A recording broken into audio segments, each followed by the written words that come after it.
Hi, this is Carolyn. I'm not sure if you're expecting anyone else, but yes, in fact, it is me, for better or for worse. And today we're going to be talking about story structure. This is the overview. Again, probably more information that you ever wanted to know about story structure, but that's how I roll. And I'm going to warn you, I totally geek out around this, so this is probably going to be a long module. This is just the overview though. There's actually a Act 1, Act 2, and Act 3 module which go into them specifically. Really what I'm going to talk about in this module for the most part is why you should pay attention to story structure. And I know that story structure has gotten a bad rap. Sometimes it's called the formula, and somehow that is bad. And sometimes it can be bad. If somebody just follows story structure to the letter and doesn't really imbibe it with any kind of originality or uniqueness, it is going to feel pretty lame. And we've seen movies and read books that were just clunky and really didn't try and cover up the story structure at all. To me, story structure is the scaffolding. And again, if you're going for best architecture and all you have is a scaffolding, it's going to look pretty stupid. Kind of our art is what covers it up and decorates it, but underneath it, you need that. Just imagine if somebody who never built a house before decided to build a house with no plans. That would just be insane, right? And it's the same thing if you try and go into your book without understanding basic story structure. And I know there's a lot of rebels out there that like to color outside the lines, and they're not going to be confined by story structure. And they're going to probably write a really, really crappy novel and then get bummed and maybe not write again because it's just so not well received. Because we're built in Western culture, let's put that clearly. In Western culture, we're built to take in a story in 3-act structure: a beginning, a middle, and an end. And certain things happen amongst that.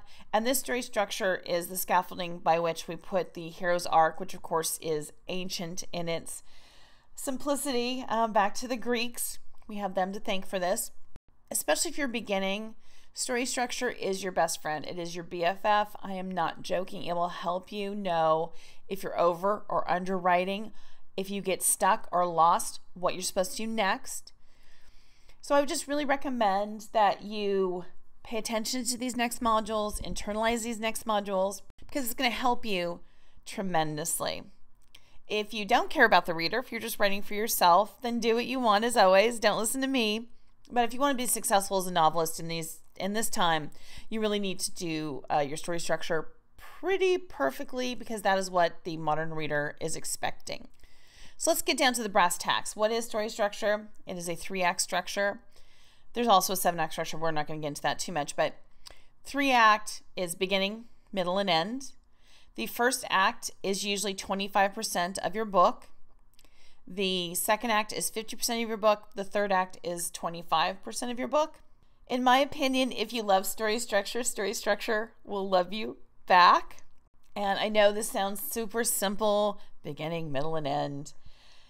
It's far more complicated than that. And again, as a beginning writer, you're more than likely going to either overwrite, and actually probably that's the vast majority, 80-85% are going to overwrite. You're going to spend way too much time on the hero's old life. You're going to spend way too much time describing the world.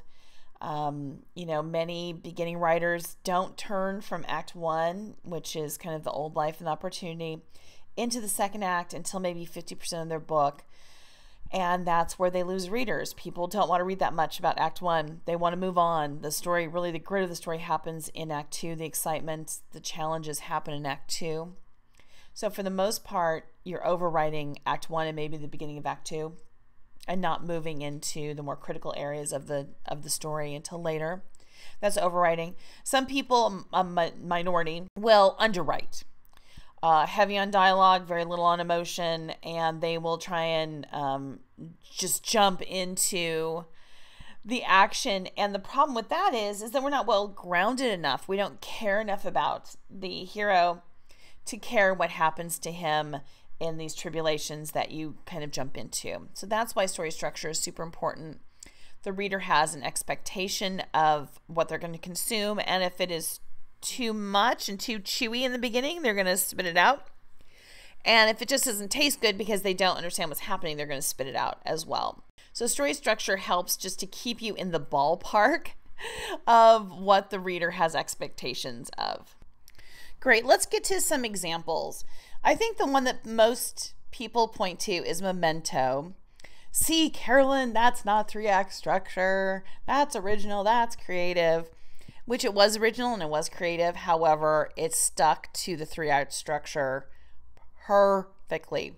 Both ways. If you break down the story of Memento, which is basically he's injured, he loses his memory, his wife survives, his wife gets tired, she can't handle it, divorces him, he goes on these mini quests, and the cop has now, and hopefully you guys have seen Memento or these are huge spoilers, the cop uses him as his own personal assassin, pointing him in the direction of people he wants to get rid of as his wife's attackers. And finally, he realizes this. That is classic Act 1, 2, and 3. Even as you shatter that structure and the storyline and put it together in the movie, it is classic first, second, and third act. Imagine if we found out that the cop was using him as his own personal assassin at the beginning of the movie. Why would we watch any further? So that is certainly an Act 3 reveal. So nice try, but Memento is a perfect example. Also, you're going to see, I'm going to talk a lot about science fiction and fantasy movies because they are usually perfect in their story structure because they have to be. The further from reality you get, like Memento, it was told in such a unique and fractured way, the more you have to be strict about your structure because the audience has to have something to cling to hold on to.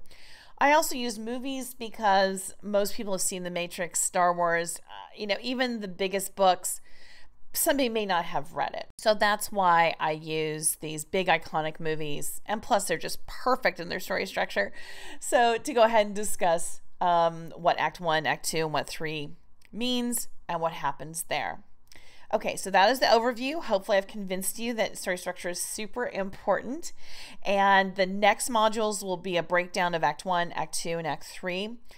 You should definitely go to soyouwantawriteanovel.com and join the newsletter to get the white paper because we're going to go over that more in depth.